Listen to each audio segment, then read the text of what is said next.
Voilà, bonjour frère, bonjour sœur.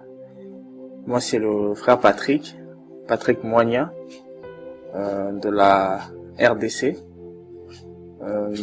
Je viens au travers de cet audio vous partager un peu mon témoignage. Euh, en fait, je suis Patrick Moigna, né plus précisément le 19 avril 1985 dans une autre province de la République démocratique du Congo, à Mbujimaï, où mes parents à cette époque se trouvaient. Je suis issu d'un troisième mariage de mon père et pratiquement de la deuxième relation de ma mère. Mon père avait trois femmes. La première femme, avec qui elle a eu des enfants, et puis une deuxième femme avec qui également elle a eu des enfants, et puis il a rencontré ma mère vers les années 70, et il a également eu deux enfants avec ma mère. Il y a mon frère, et puis il y a moi. Je pourrais dire qu'ils ont pratiquement eu trois enfants, mais le deuxième enfant est mort au bout d'une semaine. Il n'a pas survécu. Donc du coup, après le décès de mon frère, ma mère était elle était beaucoup affectée, parce que ma mère elle est jeune, comme je le disais, c'est la troisième femme de mon père, donc j'ai des sœurs qui ont à peu près l'âge de ma mère, parce que mon père est né plus précisément en 1930 et ma mère est née en 1956. Donc il y avait 26 ans d'écart entre mon père et ma mère. Donc du coup ma mère était encore jeune, 29 ans, je dirais même 28, lorsque en 84 elle va avoir un enfant qui va décéder à cause de la jalousie, d'après l'histoire de famille. C'est que la deuxième femme de mon père était jalouse et elle était dans la sorcellerie un peu. Elle est dans la sorcellerie jusqu'au jour d'aujourd'hui. Donc voilà, la deuxième femme de mon père n'arrivait pas à avoir de garçon. Tous les enfants qu'elle a eu à voir avec mon père, c'est que des filles. Donc ils ont eu, je crois, 5 ou 6 filles. Donc du coup, lorsque mon père a rencontré ma mère, ils ont eu un garçon, et puis une deuxième fois également un garçon. Donc du coup, ça va attiser un peu sa jalousie, et il va y avoir des histoires de sorcellerie dedans. Mon frère va mourir, et ma mère était vraiment très blessée, elle était choquée. Et voilà, et même je pense qu'à l'époque, le médecin lui avait clairement fait comprendre qu'elle ne pouvait plus avoir des enfants.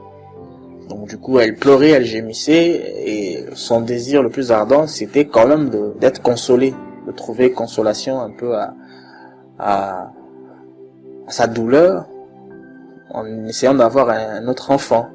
Je pense qu'à l'époque, le mari d'une de mes tantes, qui est médecin, est venu en province là-bas, pour essayer de voir ce qu'il pouvait faire. Et Dieu a fait grâce. Elle a conçu de nouveau pour avoir un fils, et c'est moi qui suis né à cette époque. Je pense que un an après, parce que les combats ont continué entre la deuxième femme de mon père et ma mère, qui était la troisième femme de mon père.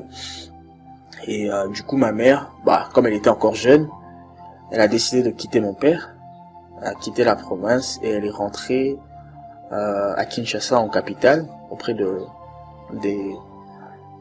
ses parents, de sa mère plus précisément, parce que mon grand-père paternel était déjà décédé. Il est mort durant la guerre en République démocratique du Congo, la fameuse guerre qu'on appelait la guerre de Moulélé.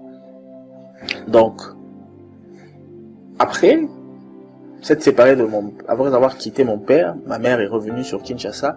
Elle a refait sa vie du fait du fait qu'elle était encore jeune, comme je l'ai dit, elle est de 56, donc en 86, lorsqu'elle quitte mon père, elle est encore jeune, elle est encore à la fleur de l'âge, quoi. Elle refait sa vie, elle rencontre un autre monsieur, avec qui également elle va avoir 2 enfants. Donc, avant mon père, ma mère a connu un homme avec qui elle a eu 2 enfants. Donc mon père, c'est sa deuxième relation conjugale, avec qui également elle va avoir 2 enfants. Après mon père, elle va encore connaître un autre monsieur avec qui également elle a eu 2 enfants. Donc c'est dans ce contexte-là que je suis né. Et j'ai grandi principalement avec ma mère, parce que mon père était resté en province, ma mère est revenue sur Kinshasa. Je me rappelle, le premier souvenir que j'ai de mon père, ça date de 90. Je me rappelle bien, c'était lors de la Coupe du Monde 90, je crois en Italie. Donc c'est le premier souvenir que j'ai de mon père. Je me rappelle qu'on a regardé avec lui un match Argentine-Cameroun, que beaucoup d'Africains vont se rappeler, qui s'est soldé par la victoire du Cameroun sur l'Argentine, qui à l'époque était championne du monde. Donc voilà. Et en grandissant, j'ai grandi dans une famille, j'ai principalement grandi dans la famille de ma mère. Ma mère était une catholique.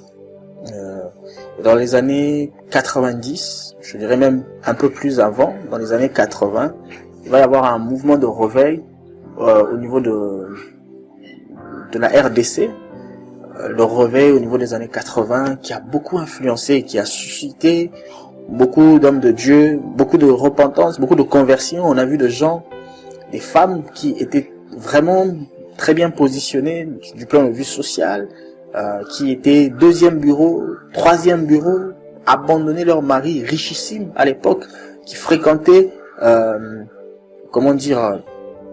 voilà, le monde. Ils étaient dans la mondanité, donc dans le microcosme de tout ce qui était autour du président Mobutu à l'époque en République démocratique du Congo. Voilà, ces femmes ont commencé à quitter leur mari, à revenir dans le Seigneur, se repentir. On a vu un puissant réveil c'est fait en République démocratique du Congo, et beaucoup de serviteurs de Dieu, Dieu va susciter des hommes de Dieu de l'époque, que je me réserve de citer le nom. Donc et elle, catholique qu'elle était, il va y avoir aussi un mouvement de réveil, même dans l'église catholique, ce qu'on a appelé le charismatique. C'est-à-dire, il y a eu ce mouvement charismatique, beaucoup dans les églises dites catholiques, et ma mère fréquentait justement ce mouvement charismatique. Je me rappelle que on allait aux réunions chaque lundi à l'église catholique, à l'église Saint-Michel plus précisément, dans la commune de Bondal. Et voilà, c'est là que je peux dire que c'était, je dis, avant même de commencer à fréquenter les églises charismatiques, j'aurais même dire que je suis conçu dans un contexte où ma mère, qui est dans les pleurs, cherche la face de Dieu. Je me rappelle que quand je suis né, je porte, c'est vrai que je me suis présenté en tant que Patrick, c'est le nom que les gens connaissent, mais je suis né, mon père m'appelait, le nom reçu de mon père, c'est Samuel, parce que mes parents m'ont demandé auprès du Seigneur. Donc mon nom complet, si je peux dire, c'est Patrick Samuel Philémon. Donc Philémon parce que mon père m'aimait beaucoup. Mon père m'a surnommé Philémon parce que il m'aimait beaucoup.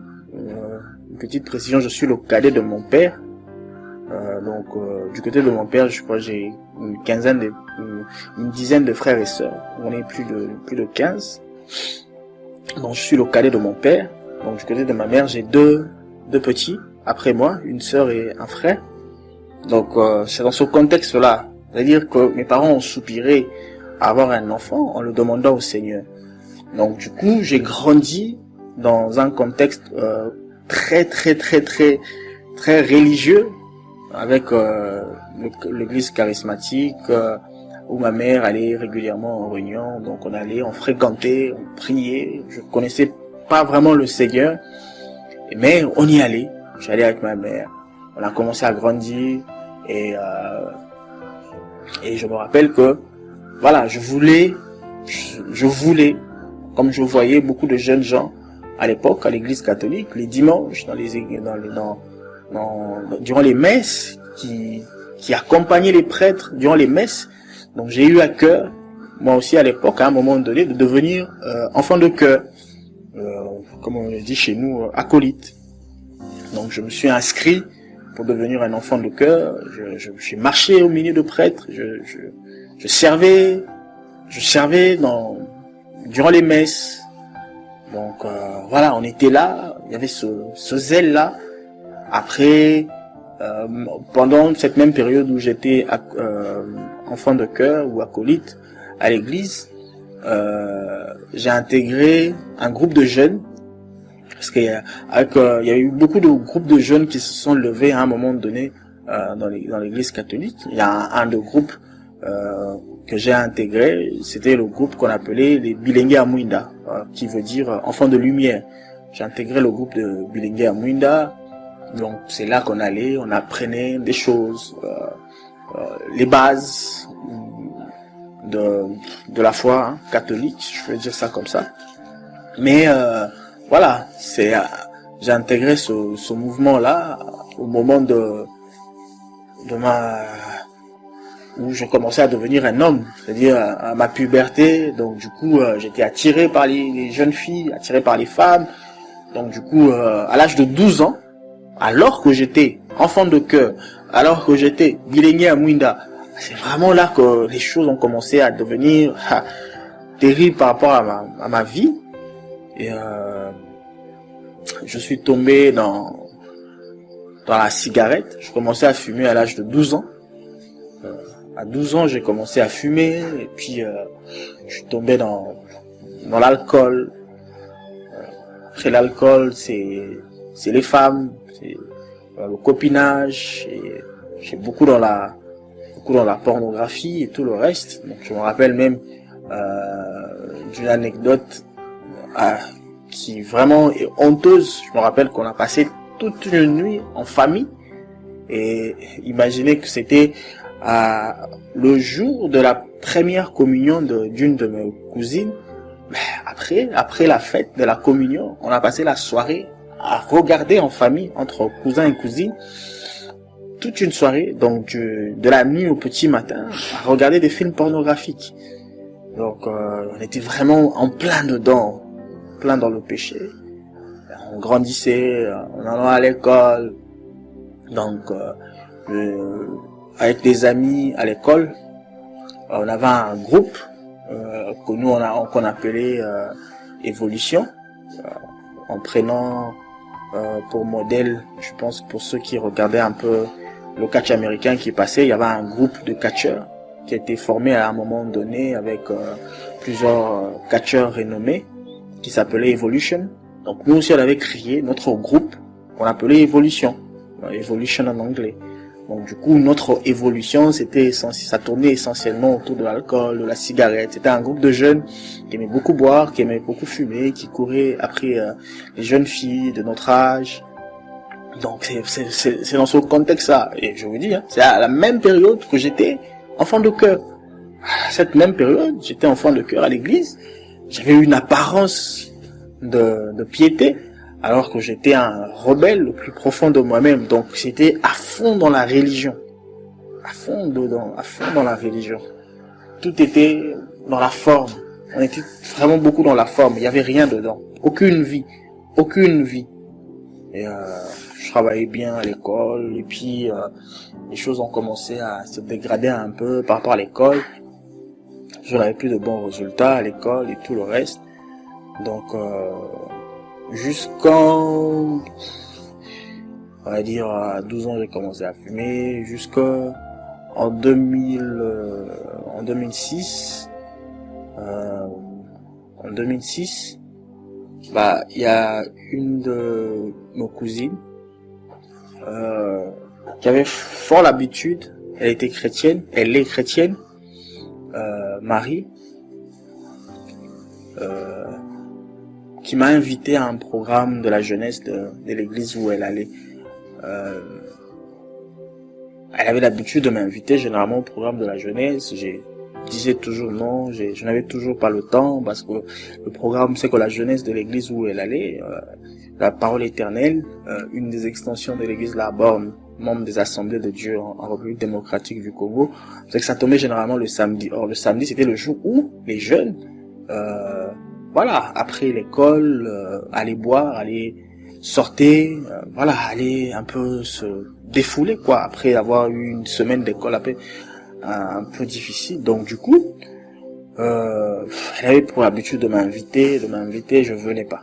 Je n'avais toujours pas le temps. Donc, au début du mois d'août 2006, elle vient me voir, elle me demande ce qu'était mon programme entre la période du 23 août et la période du 25 août, si je ne me trompe. Donc, en gros, je n'avais pas de programme, donc du coup, je voulais pas mentir, quoique j'étais un menteur. Bon, j'ai dit, au finish, je n'ai rien. Donc, elle m'a dit, ok, garde-moi ces dates. Je voudrais t'inviter à participer à une retraite de la jeunesse de l'église où je vais me réunir et ça me ferait plaisir que tu viennes. Et voilà. Donc, du coup, j'ai été pris par sa demande. Donc, du coup, j'ai dû aller et participer à ce programme de la jeunesse. Je voudrais juste revenir un peu en arrière pour dire que en 2005, il va y avoir peut-être un déclic, un événement majeur qui a aussi forgé ma foi. C'est que en 2005, je veux perdre un être cher. Je veux perdre le fils de ma tante, Junior, qui est mort empoisonné. Et c'est peut-être un des événements les plus tragiques que j'ai connus de toute ma vie. C'est que Junior va mourir en 2005 empoisonné. On était très proches. On était même plus que des cousins, on était plus que des frères, on était amis. On avait pour habitude d'aller boire ensemble, on avait pour habitude de faire les 400 coups ensemble. Et je me rappelle, le week-end où il a été empoisonné, on devait même être ensemble. Malheureusement, ce week-end-là, j'ai pas pu être avec lui. Et malheureusement, il est allé à cette soirée, à cette fête, et on l'a empoisonné. Je m'en suis beaucoup voulu, parce que je n'étais pas là. Peut-être je me disais à l'époque que si j'étais là, j'aurais pu veiller sur lui, pendant que lui danserait, moi je serais en train de veiller sur son verre, pendant que je danserais, il veillerait sur moi. Parce que c'est ce qu'on avait l'habitude de faire, c'est que lorsqu'on sortait ensemble, on veillait l'un sur l'autre. Mais malheureusement, ce jour-là, je n'ai pas pu être là. Et Junior est mort. Junior est mort en novembre 2005, et j'étais cassé, j'étais blessé, j'étais rempli de toute forme de haine, de rancœur, d'animosité. J'étais devenu, dans ma tête, je m'étais préparé à faire vengeance de la mort, du décès de Junior, parce que on connaissait à peu près ceux qui étaient à la base du décès de Junior, notamment la famille du mari de ma tante, qui par la haine, la jalousie, comme ils n'arrivaient pas à atteindre mon oncle, ils sont passés par l'enfant pour un peu l'affaiblir. Et j'étais vraiment détruit. Et lorsque je suis arrivé à ce programme-là, je crois que le premier jour c'était un mercredi, si je ne me trompe pas, un mercredi 23, mercredi 23,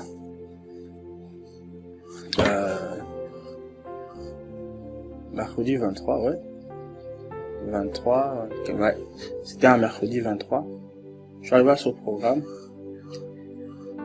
le premier jour de la retraite, à l'époque, la retraite se tenait à l'église. Donc, du coup, tout le monde ne dormait pas au même endroit. Donc, du coup, on venait le matin, on restait jusqu'au soir, on rentrait dans nos maisons pour revenir le jour d'après. Et moi, j'habitais pas très loin de l'assemblée, à peu près à 10 minutes de l'église, la parole éternelle. Je suis venu au premier jour. Voilà, pour moi c'était juste un programme. Je venais pour faire plaisir à Marie qui m'avait invité, qui avait beaucoup insisté. Et alors que Dieu avait son plan. Dieu avait son plan. Et il savait ce qu'il voulait faire par rapport à ma vie, par rapport à mon salut. Donc je suis venu le premier jour. Et je me rappelle même que c'était quand même une de rares personnes qui était autorisée à la pause de sortir. Je me rappelle que le matin on est venu, on a prié, on a chanté, on est allé en atelier.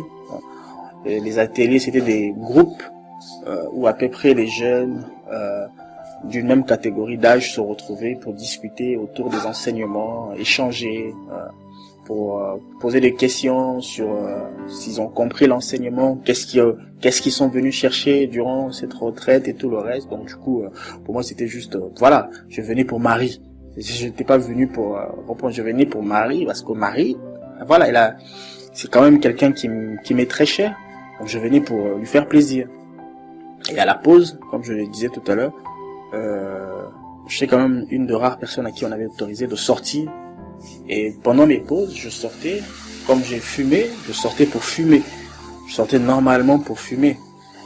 Je fumais, je revenais au programme, à l'église, je fumais. Après le programme, quand on finissait la retraite, le premier jour on a fini à 18h. Non, à 19h. On est rentré, je suis sorti comme un bon jeune du quartier où je vis, Bandal. Donc je suis allé boire, fumer, normalement. Le jeudi, le deuxième jour, pareil, avant d'aller au programme, j'ai fumé. À la pause, je suis allé fumer. Après le programme, je suis allé fumer. Seulement, il y a quelque chose de particulier. Ce qui s'est passé ce jeudi-là, c'est que je me rappelle que un homme de Dieu, ce jour-là, avait enseigné. Et il avait enseigné le matin du jeudi. Il avait parlé de blessures intérieures. Et beaucoup parlé de blessures intérieures. Et c'est comme s'il était en train de peindre ce qui se passait en moi. Il était en train de peindre vraiment ma vie, comment j'étais blessé, comment j'étais torturé en moi-même. J'en étais arrivé à des résolutions de meurtre. J'étais prêt à tuer, à venger la mort de Junior. J'avais tout planifié, j'avais tout préparé dans ma tête. J'avais dit un jour, je me vengerai de la mort de Junior. Je tuerai ceux qui l'ont tué.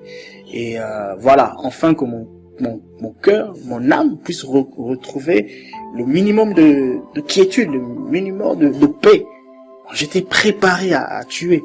Et il a beaucoup parlé sur les blessures intérieures. Et je me suis, voilà, ça retentit en moi-même. Je me suis dit, ce gars-là, il parle pas de moi, là. Bon, du coup, pour moi, après le programme, comme je le disais, j'ai fumé avant le programme, j'ai fumé à la pause du programme, j'ai fumé après le programme du jeudi. Mais une chose, c'est que le troisième jour, qui était un vendredi, le programme généralement de retraite de la jeunesse à la parole éternelle, c'est à jeun. Donc généralement, on est à jeun. On ne mange pas, on ne boit pas, on vient au programme pour prier. Et ce jour-là, comme j'avais l'habitude de le faire, après comme c'était un vendredi, c'était à jeun, donc ce 25-là, j'ai pas pris mon petit déjeuner, donc du coup je me suis dit je vais aller fumer avant de rejoindre les autres au programme. Je suis sorti, comme je disais, j'habitais à 500 mètres à peu près, à 10 minutes de l'église, donc du coup je suis sorti pour aller fumer avant d'arriver au programme. Bizarrement, ce jour-là, là où je suis arrivé pour allumer ma clope, c'est que il y avait des frères qui venaient également au programme, donc je ne pouvais pas fumer devant eux. J'ai changé d'endroit en espérant être un peu plus calme pour fumer. Bizarrement encore, je rencontre d'autres personnes. C'est-à-dire, le Seigneur était vraiment au contrôle de tout, quoi. Il voulait même pas que je fume ce jour-là. Donc du coup, comme il commençait à se faire un peu tard, parce que le programme commençait à 8h, il était à peu près 7h40, j'ai dit je vais aller je récupère mes affaires, et puis je vais aller sur ce programme, je pourrai fumer à midi. C'était pour moi la première fois que je ne fume pas un matin. Donc du coup, je suis arrivé au programme, Et on était tous à jeun, tous en prière. Et ce jour-là, pour la première fois de ma vie, c'est vrai que j'avais quand même vu Dieu se manifester dans les programmes charismatiques, mais ce jour-là, c'était particulier. Je n'avais jamais vu, je n'avais jamais assisté à un programme aussi puissant comme celui-là, où il y avait vraiment la présence de Dieu, elle était manifeste. Et la présence de Dieu était tellement manifeste que je me suis retrouvé pour la première fois de ma vie à prier, à pleurer. Je pleurais de toutes mes larmes, je ne sais pas ce qui m'était arrivé, j'ai pleuré, j'avais les larmes, j'avais les nez qui coulaient, je pleurais, je me dis mais qu'est-ce qui m'arrive? J'avais une telle présence de Dieu, je pleurais.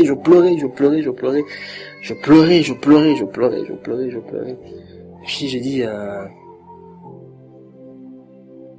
vraiment, je dis Seigneur, si vraiment ce que je ressens c'est toi, bah on va faire un deal, on va traiter un accord, parce que dans une certaine mesure j'étais fatigué, c'est vrai que j'aimais ça, mais quelque part j'en étais devenu comme addicted, c'est-à-dire c'était devenu une addiction, la cigarette c'était devenu pour moi une addiction. J'ai dit Seigneur, si c'est vraiment toi, si tu es vraiment Dieu, fais en sorte que j'arrête de fumer. Le deal que je fais avec toi, c'est que je veux arrêter de fumer, et bon voilà, à la limite je veux voir comment je pourrais te servir, quoi.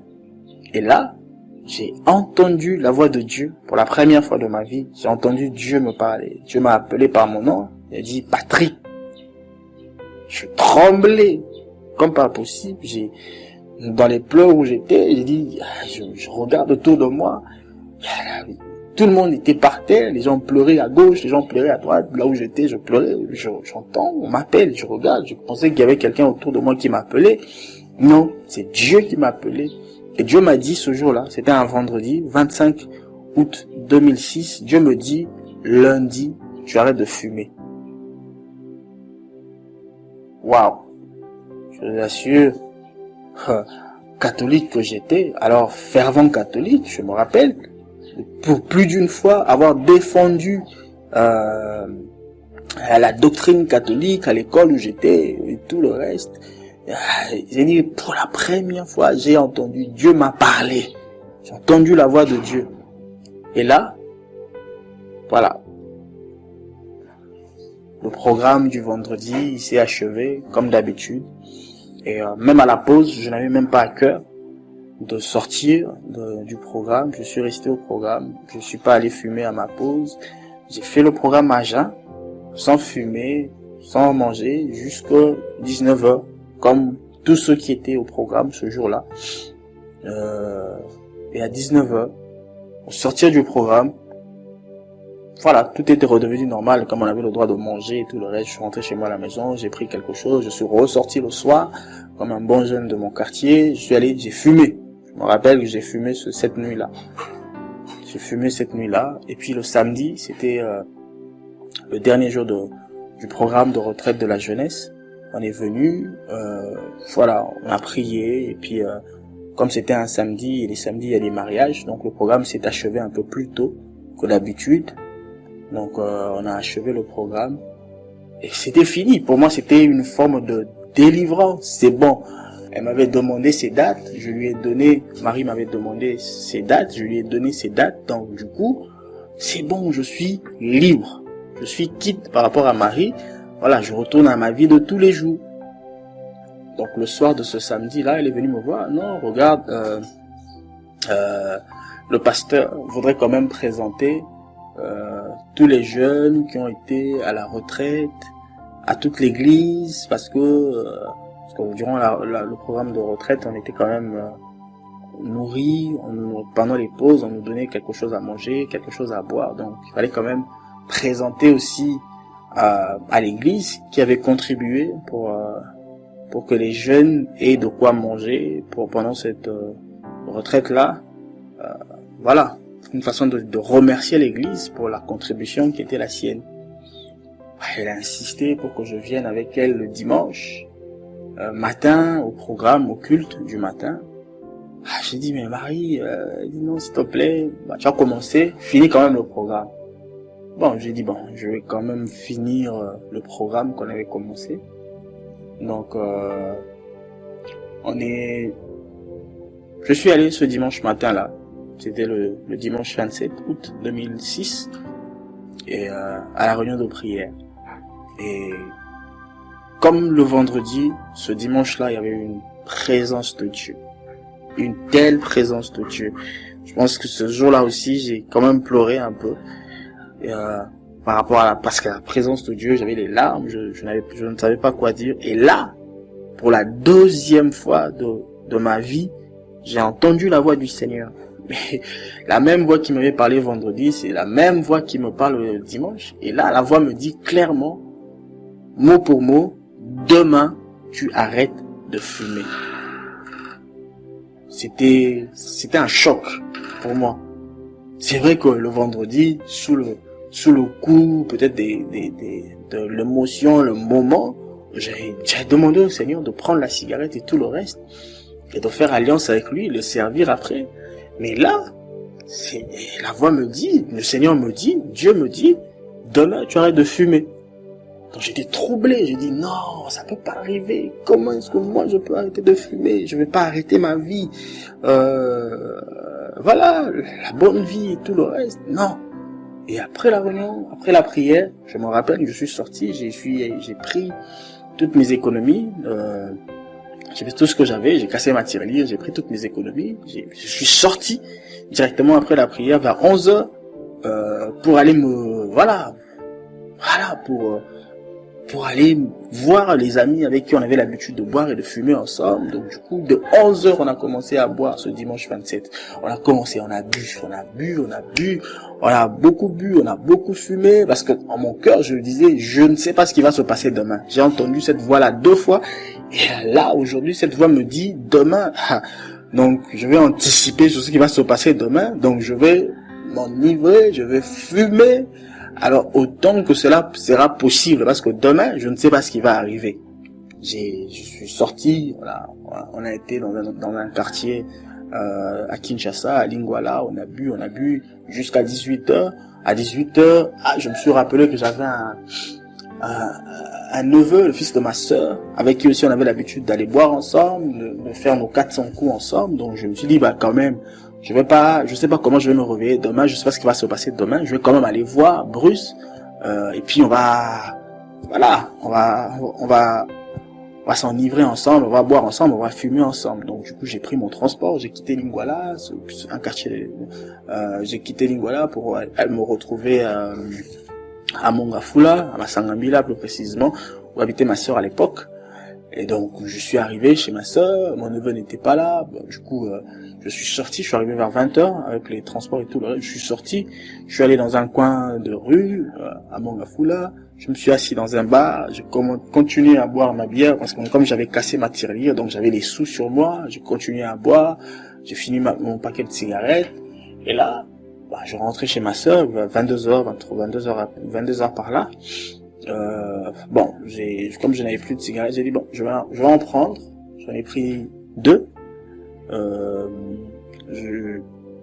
Comme je dis, je fumais, j'ai commencé à fumer à l'âge de 12 ans.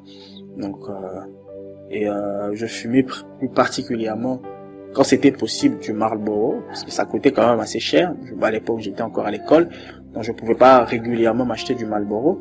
On s'achetait ça de temps en temps pour aller frimer dans les sorties, pour aller en boîte. On fumait ça avec les amis. Mais sinon, par habitude, on fumait une marque de cigarette. C'est pas pour faire la publicité de la marque, mais Ambassade.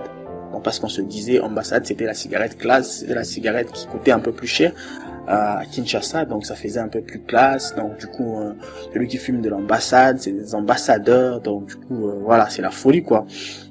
Dans le péché, là, on se vautrait. Donc j'ai acheté mes 2 dernières tiges de cigarettes, ce 27 là, vers 22h, 23h par là. Je les ai mis dans la poche de mon pantalon, et puis je suis rentré chez ma sœur.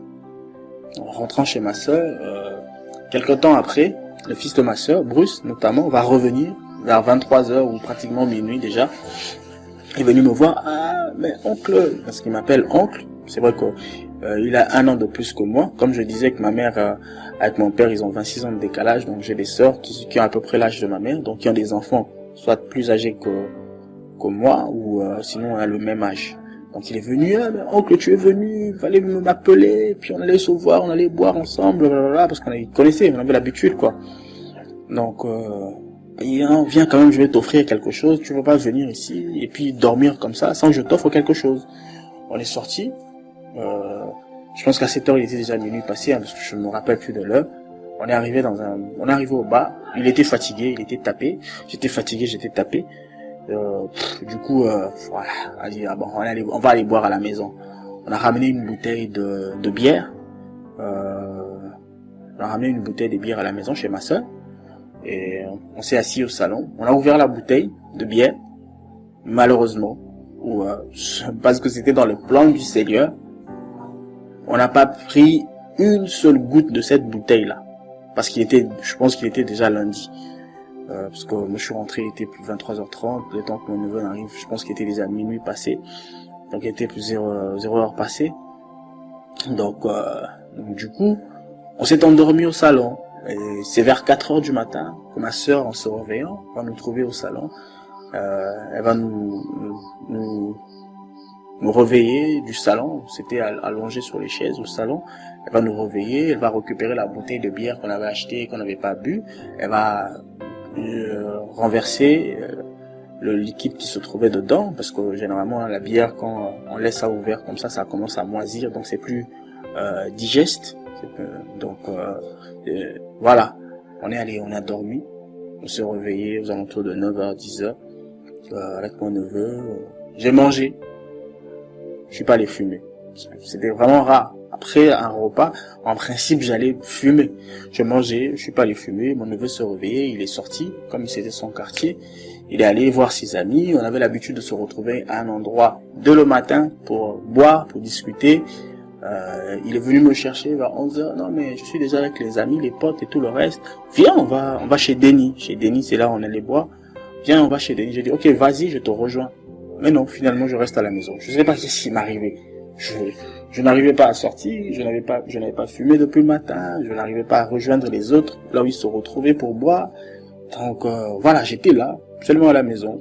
On a mangé au début d'après-midi, pas toujours d'envie de cigarette, même pas la conscience que j'avais, encore 2 tiges que j'avais achetées avant de rentrer chez ma sœur. Je n'avais même pas conscience de ça. Donc j'étais là, normal, j'ai mangé, il est venu me chercher encore vers 14h, j'ai dit non, je vais pas y aller là-bas.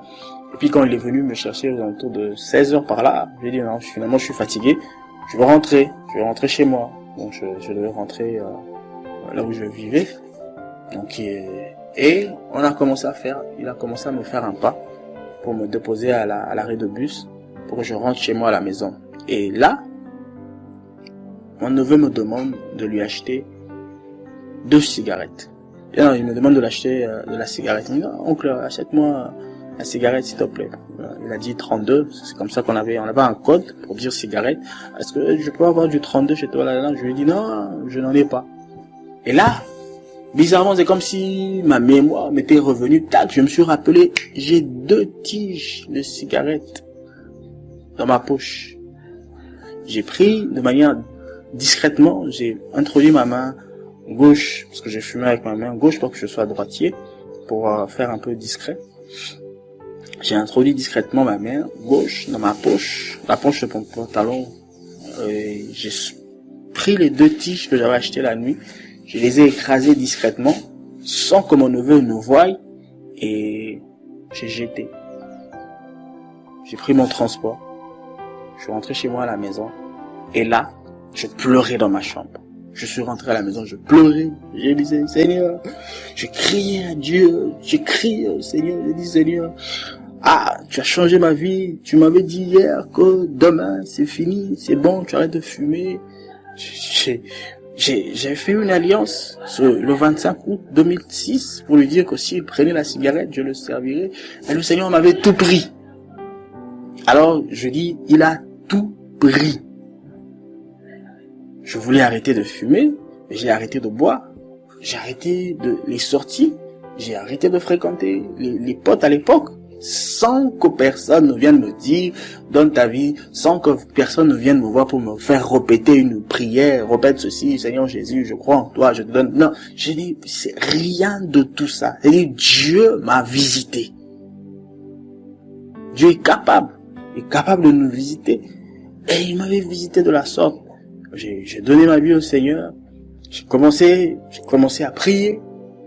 Moi qui ne savais pas comment prier, sinon les prières qu'on a l'habitude de faire à l'église catholique, soit voilà, Notre Père qui est aux cieux, la confession de la foi, je vous salue Marie, voilà, des trucs catholiques quoi.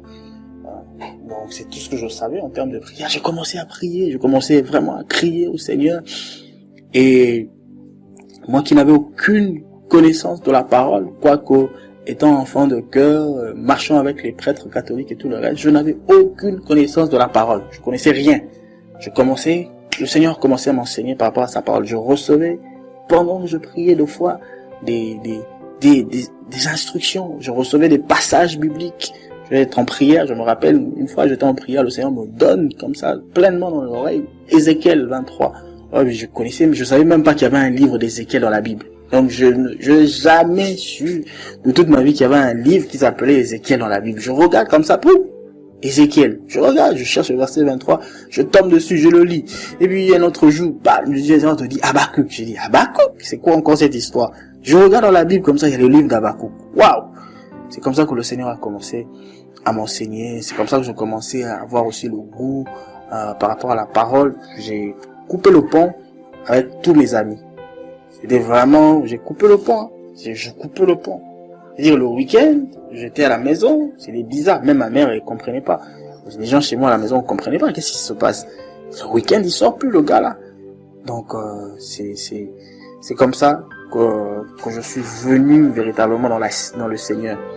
Et je pense là, le salut est une question d'une rencontre personnelle. Voilà. Nous avons besoin de connaître cette rencontre personnelle avec le Seigneur. Nous avons vraiment besoin de connaître cette rencontre parce que c'est ce qui va faire la différence. Et la question du salut, c'est pas une question de masse. C'est pas une question de groupe. Non. C'est une question personnelle. C'est cette rencontre personnelle que de plus en plus le Seigneur veut avec les gens. Il est là, il frappe au cœur, il est là, il cherche. Il cherche quelqu'un qui entendra sa voix, qui lui ouvrirait, il viendrait dîner, souper avec lui. Et voilà, c'est comme ça que je suis venu dans le Seigneur en 2006, août 2006. Et par la grâce du Seigneur, ça va faire 12 ans, depuis le mois d'août 2018. Et voilà, on est en 2019 déjà là. Donc voilà, le Seigneur par sa grâce va nous garder encore tant d'années que possible dans la foi. On va combattre le bon combat de la foi.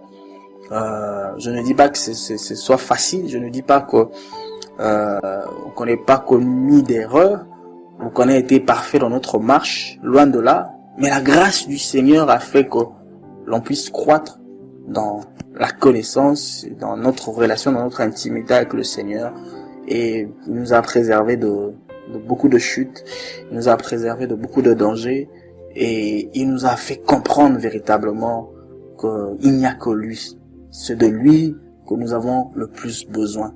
L'homme blessé que j'étais, l'homme meurtri, l'homme haineux que j'étais, avait trouvé au travers du Seigneur et de sa visitation la paix.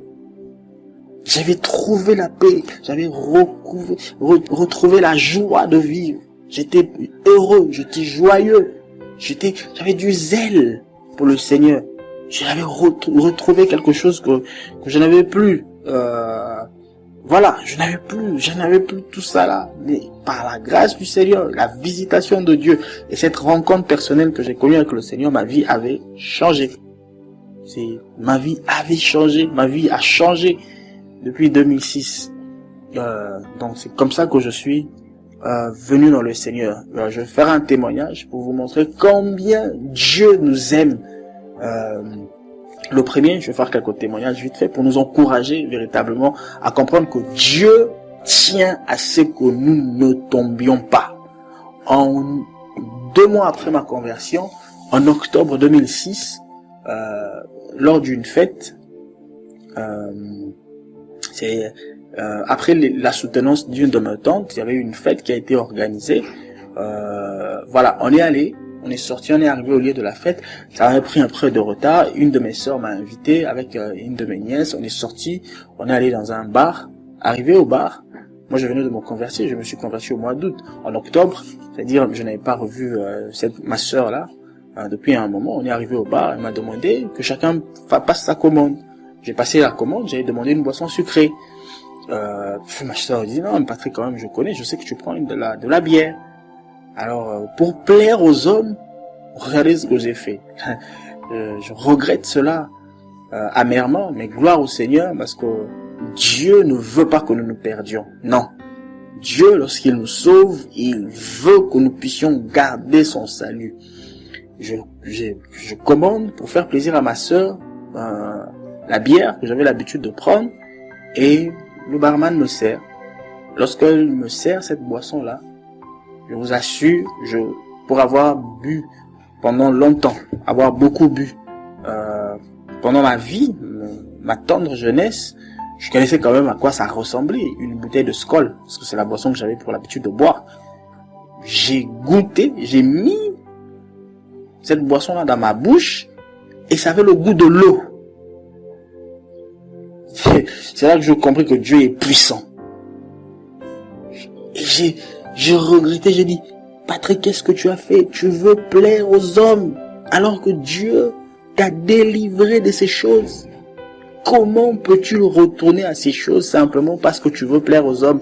Simplement parce que ta sœur t'a dit qu'elle sait, elle a ouï dire que tu prenais de la bière, alors que Dieu venait de te sauver au mois d'août. Je me suis levé après cet événement-là, je suis rentré au lieu de la fête, et comme on avait l'habitude en famille d'aller finir nos fêtes en boîte, j'ai résolu, j'ai dit non, je ne veux plus plaire aux hommes.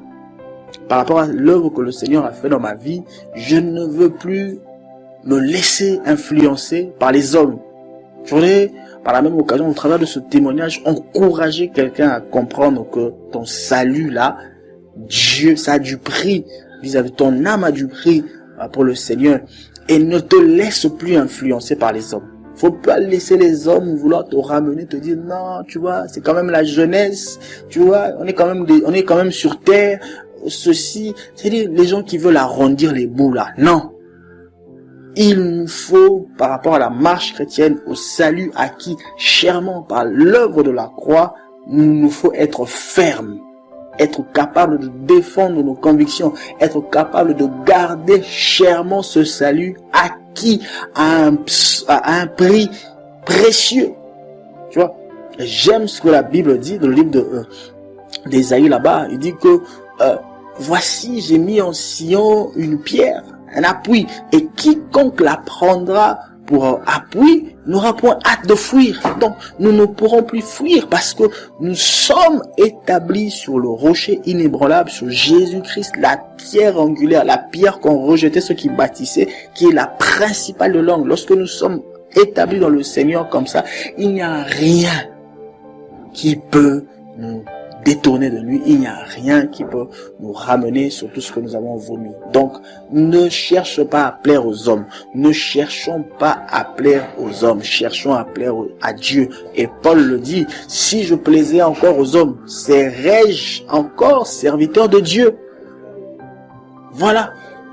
C'est ça ce qu'enseigne la parole de Dieu. Donc, cherchons de plus en plus à connaître le Seigneur, à connaître sa volonté, à nous soumettre à sa volonté et ne pas être tout le temps derrière les hommes pour chercher à plaire aux hommes. Donc voilà, ce témoignage, je l'ai expérimenté, j'ai vécu le Dieu qui a fait en sorte que, voilà, du mieux, par sa grâce véritablement, que j'apprenne c'est quoi la fermeté par rapport au salut. Je ne peux pour rien au monde, les femmes, les richesses de ce monde, pour rien au monde je ne pourrai remettre en cause ce salut chèrement acquis à la croix de Golgotha. Non, rien. Il n'y a rien. Pas les voyages, pas les richesses, aucun héritage. Il n'y a rien au monde pour lequel je suis prêt à mettre en péril ce salut chèrement acquis. Je sais d'où j'ai été tiré. Je sais dans quoi le Seigneur m'a délivré. Je sais. Et je ne peux pour rien au monde, sous aucune influence humaine, mettre mettre en péril ce salut. Et je voudrais nous encourager, au travers aussi de ce témoignage, à véritablement être ferme. Et la Bible dit qu'à tes résolutions reprendra le succès. Donc plus nous sommes résolus pour chercher la face de Dieu, à craindre le Seigneur, à nous soumettre à sa volonté, plus nous connaîtrons le succès de notre marche chrétienne en demeurant dans l'intimité du Seigneur. Donc voilà, et j'ai expérimenté beaucoup de choses. Il y a tellement beaucoup de choses parce que c'est quand même, voilà, c'est la 13e année dans la marche, dans la foi. C'est quand même beaucoup de choses à dire. Mais voilà, je prends ces quelques exemples là pour nous encourager, vous qui suivez ce témoignage là, pour voir que le Seigneur est au contrôle. Il nous connaît. Il dit à Jérémie, avant que tu ne sois dans le ventre de ta mère, je te connaissais, je t'avais établi. Il dit, Dieu nous connaît. Dieu nous connaît. Et lorsqu'il nous visite, n'endurcissons pas nos cœurs. Moi, lorsque le Seigneur m'a visité, je n'ai pas endurci mon cœur. Blessé, j'étais, oui. On peut tout dire de ce que j'étais avant. Mais lorsque la visitation du Seigneur est venue, je n'ai pas endurci mon cœur pour dire, ce n'est pas encore mon heure, je suis encore jeune, j'ai encore le droit de me réjouir, j'ai encore le droit de faire ceci, j'ai pas encore cassé avec ma copine, je suis pas encore marié, tout ça là, c'est, non. Le Seigneur a frappé à la porte, j'ai répondu, je suis allé. Voilà. Donc, c'est ça. Et quelque temps après, pour nous faire comprendre que lorsque nous sommes véritablement dans l'intimité de Dieu, dans la présence de Dieu, nous marchons avec le Seigneur, le Seigneur nous sauve notre âme, nous sauve, nous délivre, et il est capable aussi de nous guérir de nos maladies. Commençant la cigarette à l'âge de 12 ans, j'ai fumé jusqu'à 2 paquets de cigarettes. Donc, pour ceux qui savent, un paquet de cigarettes, c'est 20 tiges de cigarettes dedans. Donc, 2 paquets, c'est 40 par jour. Donc, je me suis retrouvé malade. Après ma conversion, je me suis retrouvé malade. J'étais atteint de la tuberculose. J'étais frappé par la tuberculose. Alors, pendant toutes les années où j'ai fumé, je n'avais jamais eu la tuberculose. Lorsque je viens dans le Seigneur, j'attrape la tuberculose. C'était horrible. J'étais au bord de la mort. Et là, je me suis souvenu que la parole dit que par ces meurtrissures, nous sommes guéris de toutes nos maladies. J'ai crié au Seigneur, j'ai imploré sa grâce. J'ai dit, Seigneur, tu ne m'as pas sauvé pour mourir de la tuberculose. Non, j'étais dans le monde, j'ai pas souffert de cette maladie. C'est pas en venant dans le Seigneur que je veux souffrir de cette maladie et mourir. Qu'est-ce que le monde va dire? Et là, le Seigneur m'a puissamment visité et m'a guéri de la tuberculose. Et je bénis le Seigneur pour sa grâce qu'il m'a faite, de nous faire comprendre que Dieu est celui qui nous guérit de toutes nos maladies. Il est capable, il le fait, il a fait pour moi, il a fait pour beaucoup d'autres avant moi, et il a fait pour beaucoup d'autres après moi. Je crois qu'il le fera pour tous ceux qui, au travers de ces témoignages, entendront ce message puissant de l'œuvre de la croix qui appelle aussi la guérison de maladies. Et vraiment, je prie que le Seigneur vous bénisse et voilà. C'est un miracle. J'ai expérimenté le miracle par rapport à ma marche. Voilà. Donc il y a tellement beaucoup de choses à dire que je pense que le temps nous manquerait pour parler un peu pour parler de tout ça là. Donc je vais m'arrêter là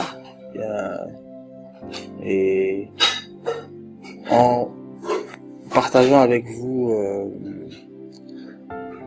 quelque chose une parole des Écritures qui m'encourage beaucoup et que j'aime beaucoup. C'est dans le livre de Daniel, au chapitre 11e, au verset 32. La Bible dit que ceux du peuple qui connaîtront leur Dieu agiront avec fermeté. Je voudrais encourager quelqu'un qui est dans la foi à chercher à connaître Dieu. La Bible me dit, connaissons et cherchons davantage à connaître le Seigneur, car sa venue est aussi certaine que celui de l'aurore. Le Seigneur Jésus est en train de revenir et tout ce qu'il nous demande, c'est de chercher sa face. Nous devons davantage chercher Dieu, plus que toute autre chose.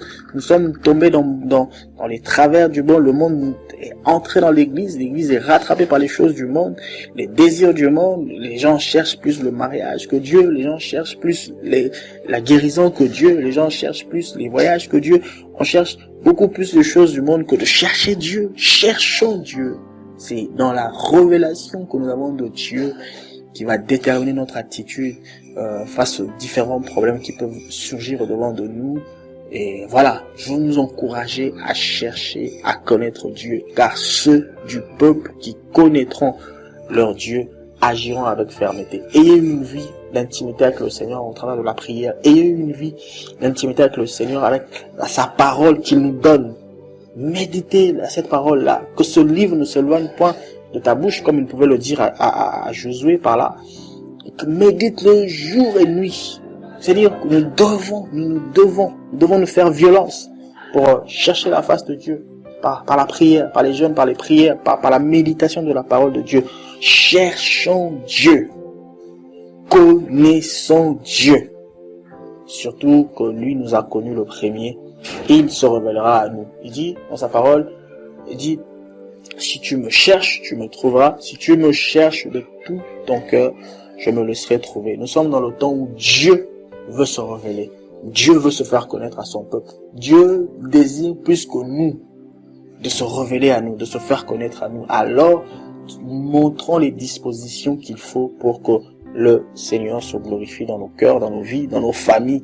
C'est en cela que nous verrons Dieu agir puissamment dans nos familles. C'est en cela que nous verrons Dieu agir puissamment dans nos familles. C'est en cela que nous verrons Dieu agir puissamment dans nos villes. Nous verrons Dieu agir puissamment dans nos pays, dans les nations. Nous verrons Dieu agir puissamment dans les nations et réveiller un peuple prêt pour le combat et le salut des âmes. Voilà. Donc, soyez encouragés et que le Seigneur nous bénisse tous par sa grâce. Voilà. D'ailleurs, nous te rendons grâce pour l'opportunité que tu nous fais de rendre témoignage à ton nom. Nous n'avons pas voulu parler de nous, mais parler de l'œuvre que tu as accomplie dans nos vies. Je prie que cette œuvre, Dieu, serve à la gloire de ton nom, pour le salut, pour la délivrance de ton peuple, dans le nom puissant de Jésus, notre Seigneur et notre Sauveur. Amen.